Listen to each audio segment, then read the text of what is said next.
Easy T, like we kind of related. He started like he was about to drop an EP, so he has this one track where it mentions everybody that he's better than G, he's better than D, better than D. You know, it's ego tripping. It's okay. Yeah. Like it was about the same time. I think it was Kendrick that did that or something. He just kept mentioning people's names. So I kind of saw that as same thing. So when he did that, I know if I responded, a lot of people would. And I just jumped on the studio. I didn't let it breathe like 24 hours. No.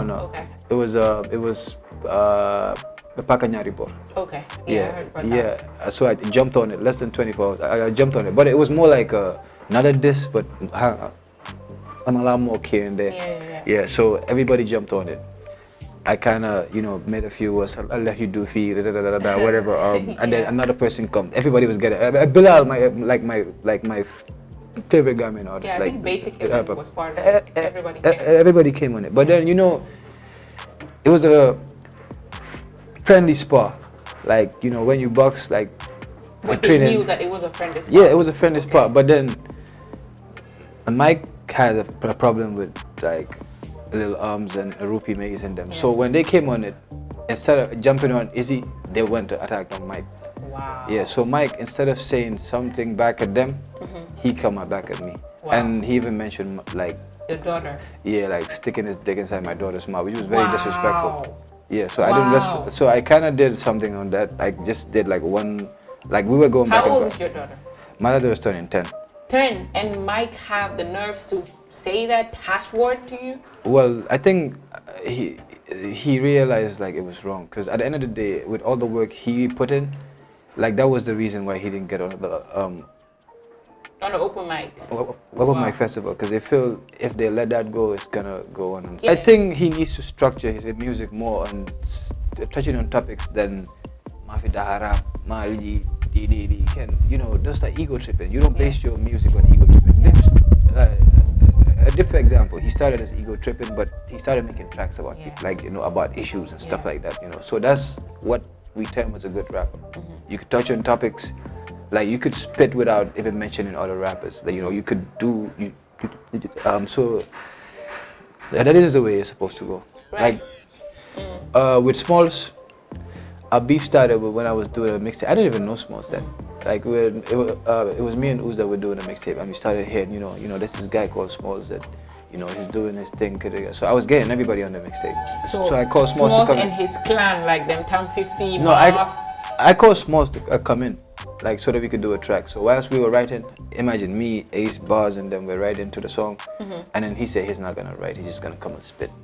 So he spit. I didn't really like the verse. I told him when I'm doing tracks with like artists on the stage, I treat the booth as in it's a place where you could make mistakes and erase them and do something again until you get it right, because that's the way I work. So he did that, and I think I told him to take the beat home and do the song again and to write again and to come back, but I think he took that offensive. And then that's when he had an open mic that night, and he went on stage and started dissing me and stuff like that. So that's how we started. Capital Fam? No, let's go to Ace. Ace, we're in the same group. I blew before he did, so I kind of guess that was there, that he felt that he was a better rapper. Yeah, because your beef with Ace was salty, because... No, with Ace, if you remember, like when he dissed, I never responded. But you know why I responded? After like 6 months or 9 months or something, like he was about to drop an album. And I didn't see any buzz on the album. Like me and Ace were in the same rap group. We used to chill like 24/7, like whatever. So if I could do something that would give him attention, I would do it. Then that's when I responded, and he responded back, and he used that as a promo. But the response went too salty. No, I was going. No. Let's start the problem back from the root. When I diss, I don't insult. I actually did my normal thing. I didn't really go hard on him. I was just, I was trying to spot. But then he came back at me, talking about how my dad's a minister and his tail and stuff. You're making allegations that's not right. Yeah, like I don't get on a track and talk about your parents. Yeah, and stuff like that. So he did that, I did another track, but he came out with the same stuff again, talking about my mom and stuff like that. Then I told him, okay, then that's when I came with Amicham. I was trying to show him like I could be nasty as well. Okay. I could say stuff about your mom. I could say stuff like this. I could be very Who's nasty. Amicham? Her sister or mom? No, mom la today. Amicham Mom. a good again. The Ali Cham is his real name. Oh, so you I changed kind it of to switched it to Amicham. Amicham. Like, Afrisal, by the way, I'm a consultant now there, and slash ambassador. You know, like I'm working with them on a different, like not just an artist, but on a different level as well. Okay. It was more of the funding. Okay. Like they were making money off the funding, and I feel like us artists were being used. Like they would take our music and not really pay us what's worth it and stuff like that, and you try to claim it, they would. So I know I had a voice, so I just started, you know, try to do stuff, but in the music union. At the end of the day, it got resolved. Like we reached to like a settlement behind closed doors. Okay. Yeah. Okay, I would say that. Yeah. But with a Capital FM, I can't remember who was the presenter.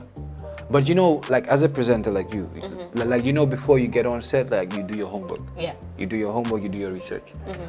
So I think there was these two presenters that was talking. I can't remember who. They said, "Abul Faleni," like you know, I think I know who they are. I copied Yeah. what's his name again? Yeah, no, they said it's an artist from Senegal, which I copied his, you know, his pattern and style and stuff like that. Were they stupid enough? They don't even know the same producer did the both beats. Wow. Yeah, so it's kind of like you don't do your research and you want to come there. So I made a statement on that, and I think the management being so immature just went all staffs and put a list like don't play G-Music again. Listen, this. So it was an immature, like a decision by the management. So you know that was it. Right.